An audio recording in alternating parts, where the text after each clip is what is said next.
Welcome back to my channel Rupali Dutta. আপনারা ভালো আছেন? আমি তো ভালো আছি। আজ কামিকা একাদশী পালন করা হচ্ছে, তার খাবার দাবার করতে তো হবে।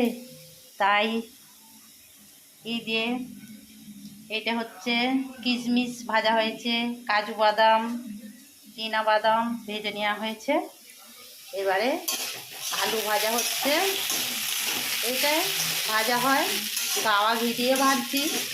এটা সাদা সূর্যমুখী তেল দিয়েও ভাজতে পারা যায়। সাদা সূর্যমুখী তেল বা ঘি দিয়ে ভাজলেই হবে।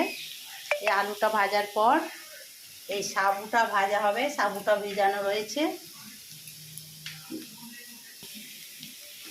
আলু ভাজা প্রায় হয়েই এসেছে। জয় রাধে রাধে, জয় শ্রীকৃষ্ণ।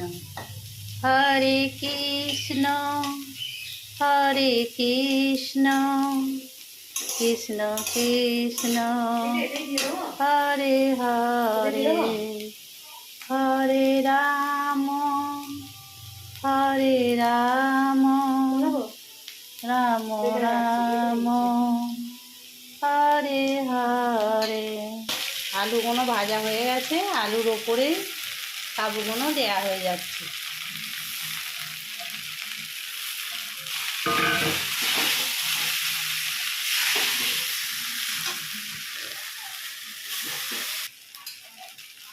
এবার এই ভাজাগুলো দিয়ে দেওয়া হচ্ছে।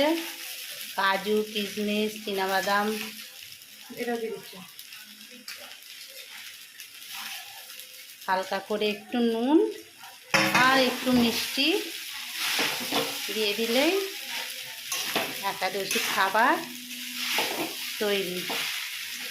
একটু টেস্টির জন্য একটু চিনি খাওয়া বারণ, একটু গুড় দেওয়া যায়, একটু বাতাসা, আমরা যেমন একটু বাতাসা দিয়েছি,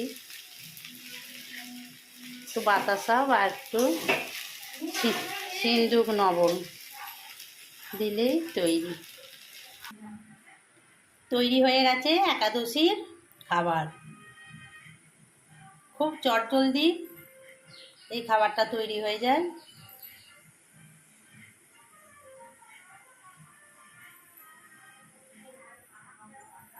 জয় কামিকা একাদশী, জয় জয় শ্রীকৃষ্ণ, জয় ভগবান নারায়ণ নারায়ণায় নমঃ।